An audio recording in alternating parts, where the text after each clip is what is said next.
So I deem myself as a bit of a seasoned PC flipper and figured I'd bring you guys 5 quick tips on flipping PCs.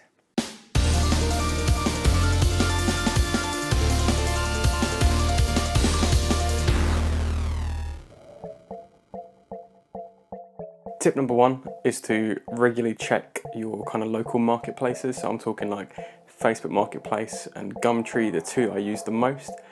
I find that the best deals that I get are posts that have only been open for 1 or 2 hours. The seller's normally pretty eager to get the sale done. I'm normally pretty eager to go and buy it. Normally can work out a bit of a discount. It's definitely the best way. You see a lot of stuff on the Facebook Marketplace and on Gumtree. It's been sitting there for days and weeks. The seller just kind of loses interest in it, and they kind of think, well, if I don't get the price that I want for it, then no one's going to get it. Obviously, it's not the kind of person that you want to buy from. It's kind of the person that you want to be when you sell, to a degree. So step number 2 will be know how much things are worth. Best place, if you see someone selling a graphics card, you're not too sure how much that is actually kind of worth at the moment, go to CEX, go to eBay, get an idea of how much these are selling for. CEX normally that's kind of a slightly higher price, but then you've got the 2-year guarantee there. So let's say someone's selling a graphics card for 80 quid, you see on CEX it's £50, and that's with the 2-year warranty too. Just send them a quick message, just say, hi, I see you're selling this, just to let you know you can get it from CEX for 50 quid, they're in stock and you've got a 2-year guarantee. If you have trouble selling it, give me a shout and I'll be willing to pick it up for 40 off quid, how much ever you want to offer there. I've done this in the past before, a few times. One time the guy didn't react too well, but the most important thing is to kind of stay humble. You kind of want to keep those relationships there. I've seen a lot of people who sell computer parts, they will continue to sell computer parts and buy computer parts, so it's important to kind of keep that relationship going there. Tip number 3 is a big one. Don't buy untested parts. There's a lot of people that buy stuff, or they get given stuff, that try and get it working, can't get it working, but then they'll list it as untested. With things like graphics cards and just a whole build, it's really easy just to kind of test that and know whether it is working. I'll always try and push people to try different things, and if they kind of shut you down, that's normally kind of a big warning sign with them just trying to do one over on someone. Someone is going to buy it. I've been stung by it before. I picked up a graphics card, I thought, oh, you know what, even if it isn't working, I'll probably be able to fix it. The guy's probably just doing it wrong. No, wasted 40 quid. I personally, when I'm buying these things, not necessarily untested parts, but working parts, I'll normally ask people, hey, can you chuck it into a system? Can I see a video? Can I see the PC booting up? Can you go into the system settings so you can show me kind of like the specs of the PC, see whether they match up? I bought a PC recently. The guy was saying it had an i5 6500. After getting him to go through this process, he was quite happy to. After getting him to go through the process, it turns out there's actually an i5 4670K in it. I mean, he didn't know the difference between them, so I still got a really good deal on that. That's coming up in a future video. But yeah, it's always it's just that extra kind of layer of security knowing that person is genuine and that you're actually getting what you're paying for. Tip number 4, keep everything. If you end up kind of taking parts out of a PC to use for something else, take out the SATA cables, take out the power supply, the hard drives, obviously you're going to be using them in different builds. Any screw, like especially the little screws to go into like the mounts for the motherboard, to go into the case. The amount of times that I've gone to do a build and I'm 2 or 3 short, I've had to order them and then wait. So now I've got a big stock. I've got kind of I'll bring up a video. I've got a plastic container with separated kind of boxes where I've got all the different types of screws. There's nothing worse than quickly going to go do a build, especially when you're filming it too. I found this out.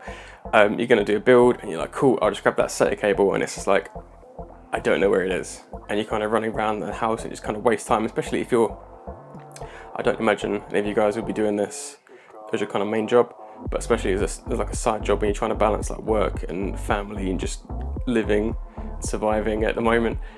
It's important to kind of have everything ready so you can just kind of crack it out and do a build in the least amount of time possible, and knowing that you're doing it right. Definitely the most important thing there. Okay, tip number 5, more to do with selling and being accurate with your description. You could write every possible thing to do with that PC, and someone will ask you the first question, like the first point that you put on that description there. Hey, it's an i5 gaming PC, great for Fortnite. Hi, can this play Fortnite? It's like, oh, it's the worst. It's the absolute worst. You you put the, hey, runs Fortnite competitive settings, 94 frames a second average. Hey, what frames can it do on Fortnite? Oh man, whoo-wee. It's a pain, but it does kind of whittle out the genuine buyers from the people who haven't asked their mum and dad whether they can buy this PC yet, but they're going to ask you a ton of questions. Another point coming off of that is actually going to be answer the questions. People will ask you a lot of stuff. As I said, as a buyer, I ask a lot of questions because I want to build that trust and know that what I'm buying is genuine, and the person that I'm buying it from knows what they're talking about too. So if you can just do anything to kind of build that trust up, even for that, even for future builds, and then we let people know I've got more builds coming up. I've always got 4 or 5 PCs on the go. It takes up way too much space. One thing I will say to watch out for, I personally work in IT as well as doing this. You get a lot of people asking questions which you don't need to answer. If it's not about the PC, don't spend too much time messaging someone back about the performance of, hey, what will Fortnite run on this, and what I've currently got, and what will it run on this. Like, 1 or 2, not a problem if you think the buy is genuine and you think you've kind of got, there's like a light at the end of the tunnel in terms of like a sale either now or in the future, then fair enough. But you will get people who just message you again and again and again, asking about their laptop, asking about their PC, hey, what laptop should I buy? And me personally, I know at work, I really struggle with saying no to these people. Give people the tools to help themselves and to kind of do their own research. Many of you probably already, if you're kind of eyeing up a build, what I'll do is I'll see which processor it's got in it. I'll work out a graphics card that'll be good for that kind of budget. It might be one I've already got, one I'm going to buy, and I'll just type in, I don't know, like i5 3470 R9 280X Fortnite, whack it into YouTube, normally get quite a few videos, but it'll give me a really good idea of how it's going to perform, and I know whether it's worth pursuing that particular setup or comparing against other graphics cards, other processors, different amounts of RAM. But yeah, basically don't get too wrapped up. If it's about the build, talk about it. If it's not, Google, YouTube. Thanks for sticking around. I may have waffled slightly, different kind of format on the video here. Please, if you have any recommendation for future videos, if it's anything that works, anything that doesn't work, leave a comment down below. Make sure to hit that like button, and it'll be super cool if you could subscribe too. Thanks, and I'll see you next time.